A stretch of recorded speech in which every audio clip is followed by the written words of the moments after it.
ভয়াবহ জলাবদ্ধতার কবলে রূপগঞ্জের অন্তত 40টি গ্রামের মানুষ। কয়েকদিনের টানা বৃষ্টিতে জমেছে পানিবন্দী বাড়িঘর, রাস্তাঘাট, দেখা দিয়েছে রোগবালাই। স্থানীয় প্রশাসন বলছে, জলাধার ভরাট করে শিল্পায়ন ও অপরিকল্পিত নগরায়নের কারণে সরছে না পানি। জলাবদ্ধতা নিরসনের চেষ্টা চলছে।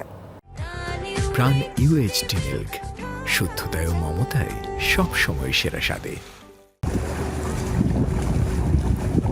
এ যেন জলে ভাসা জীবন, চারদিকেই পানি, ডুবে আছে বাড়িঘর, রাস্তাঘাট।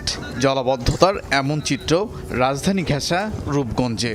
পানিবন্দী কাঞ্চন ও তারাবো পৌরসভা, গোলাকান্দাইল, মুড়াপাড়া ও ভুলতা ইউনিয়ন সহ অন্তত 40টি গ্রামের লাখো মানুষ।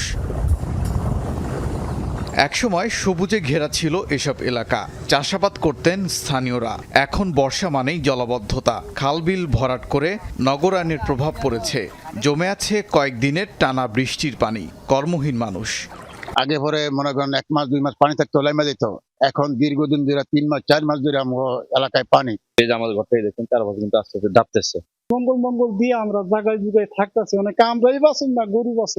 কাদের যেটা অসুবিধা হয়, কাদের থেকে আইতে অসুবিধা হয়। কোথাও হাঁটু সমান পানি, কোথাও তারও বেশি। ডুবে আছে রাস্তাঘাট, দোকানপাট। কারো কারো ঘরের ভেতরেও পানি, নেই বাজারঘাট, জ্বলছে না চুলা। দেখা দিয়েছে বিশুদ্ধ পানির সংকট, বন্ধ শিক্ষা প্রতিষ্ঠান। রাস্তায় বাইরে একদিকে একটু যাইয়া হয়তো একটা কিছু আনমু, গরবে আমরা সুবিধা মতন চলমু, এইটাও আমাকে সমস্যা। খাইল নাই, ভাত নাই, খাইতে কষ্ট। হাড়ের উপরে এই যে বাচ্চা কতক্ষণ পর পরেই পানিতে পড়ে যায়। আশপাশেই কলকারখানা, মিশেছে বর্জ্য মিশ্রিত পানীয়, দুর্গন্ধে অতিষ্ঠ মানুষ। ছড়িয়েছে চর্মসহ নানা ধরনের রোগবালাই। পানির জন্য আমাদের বিভিন্ন প্রকার রোগবালাই হচ্ছে। তারপরে এই যে পানির ভিতরে মানুষ যাতায়াত করতে পারতেছে না। বৃষ্টিটা আমাদের জন্য একটা গজব হয়ে দাঁড়াইছে, কেননা বৃষ্টি এলে পানিটা সরতে পারছে না। মেশিন বসানোর কথা, কিন্তু মেশিন এখনো বসানো, ঠিক আছে। কোনো সরকারি লোক সহযোগিতা বা আশা দেখবে কোনোই নাই, পুরো এলাকায় পানি। 80 ও 90-এর দশকে এই অঞ্চলের কৃষিকাজের সুবিধায় অগ্রণী সেচ প্রকল্পের আওতায় বন্যা নিয়ন্ত্রণ বাঁধ নির্মাণ করা হয়। ধীরে ধীরে শিল্পায়ন আর পূর্বাচল কেন্দ্রিক নগরায়নের ঢেউ বদলে দিয়েছে সব। আমরা পানি উন্নয়ন বোর্ডকে 4 বার চিঠি দিয়েছি ডিমার্কেশন করে দেওয়ার জন্য, তারা স্টিল নাও করেনি।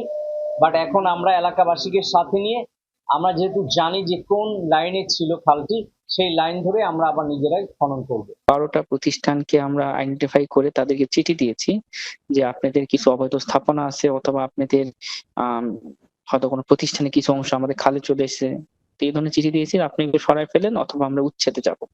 জলাবদ্ধতার স্থায়ী সমাধানের জন্য মন্ত্রণালয়ের সমন্বিত উদ্যোগ জরুরি বলে জানিয়েছেন কর্মকর্তারা। ওবায়দুর রহমান, যমুনা নিউজ।